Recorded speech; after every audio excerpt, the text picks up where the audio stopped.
Google vient de dégainer Gemini 3, Anti-Gravity et Nano Banana Pro. Et derrière la hype, c'est tout l'écosystème SEO, Dev et Créa qui vacille. On va voir ce que Google promet et ce que les pros commencent déjà à lui reprocher. Gemini 3 Pro est déployé dans l'AI Mode de Google Search, qui est actuellement sous condition, et il excelle dans la compréhension des intentions complexes et surtout génère des expériences interactives et des outils visuels dynamiques, graphiques, simulations, directement dans les résultats. C'est un changement de paradigme pour le SEO, puisque Google passe d'un moteur de référence vers les autres sites à un moteur de réponse et de traitement de l'information. La critique majeure, c'est la menace sur le trafic organique. Si Google répond à l'intention de recherche in situ avec des outils interactifs, eh bien, la nécessité pour l'utilisateur de cliquer sur la source externe diminue drastiquement, menaçant ainsi la viabilité économique de nombreux éditeurs de contenu et de sites dépendants du SEO, notamment pour les sites de presse.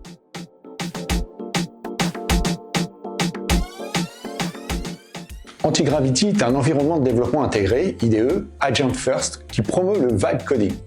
L'IA pilotée par Gemini 3 agit comme un agent autonome, prenant des commandes de l'éditeur, du terminal et du navigateur pour exécuter une tâche de développement complexe, basée sur une simple intention d'utilisateur. Par exemple, vous décrivez l'intention de ce que vous voulez obtenir en langage simple, et une armée d'agents IA, alimentés par Gemini 3, prend le contrôle de l'éditeur du terminal et du navigateur pour concevoir, coder, tester et déployer le développement. Le développeur se concentre donc uniquement maintenant sur l'architecture, la vision du produit, la stratégie. L'implémentation devient un détail délégué à la machine. Alors le problème, c'est que c'est une désintermédiation du code. Le vibe coding, qui est une façon de coder par intention, est présenté comme une révolution en permettant aux développeurs de se concentrer sur l'architecture et la vision du produit, en déléguant bien sûr l'implémentation à l'agent IA. Le risque, c'est simple, c'est une perte de compétences pour les développeurs juniors qui ont besoin de comprendre le code de bas niveau, ce qu'ils vont plus pratiquer avec l'IA, et l'impératif de la confiance dans la vérification. Et puis, déléguer l'exécution nécessite un niveau de supervision architecturale accru pour garantir la sécurité et la qualité du code généré de manière autonome. Donc c'est une affaire à suivre.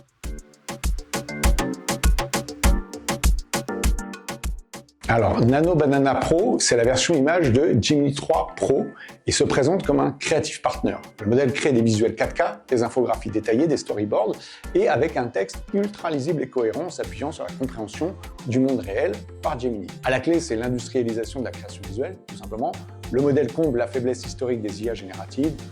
Il y avait des textes qui étaient incohérents et il est conçu pour des usages marketing concrets, storyboard, market, campagne multilingue, marquant une avancée vers un outil capable de rivaliser avec le travail d'un graphiste professionnel pour des tâches récurrentes, notamment pour tout ce qui est ads et promotion publicitaire. Le risque, c'est clairement celui de la substitution pure et simple sur une partie du marché de l'humain par la machine.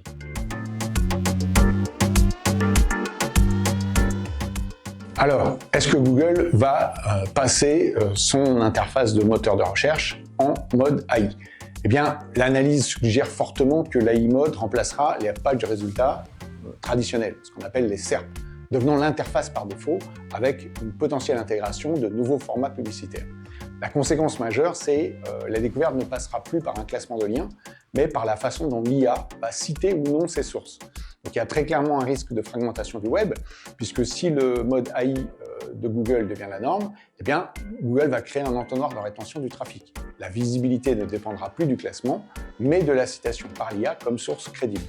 Ça impose aux professionnels de repenser entièrement leur stratégie de marketing et de contenu en se concentrant sur la notoriété et la présence multicanale.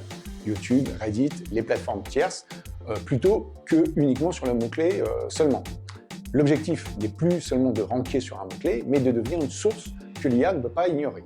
Donc, une stratégie SEO, GEO complémentaire.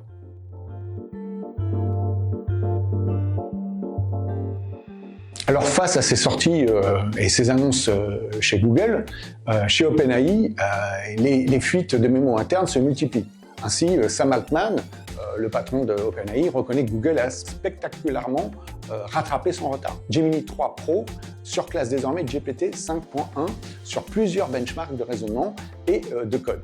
Et grignote bien sûr donc l'avance historique d'OpenAI sur l'intelligence générative. OpenAI bascule en mode de guerre, avec une pression accrue pour accélérer ses prochains modèles, tout en gérant des signaux de ralentissement de croissance et des projections financières plus tendues. Cette rivalité pousse l'innovation à une vitesse folle, mais aussi augmente le risque de lancement précipité de modèles moins testés et d'effets collatéraux pour tout l'écosystème qui dépend de ces plateformes.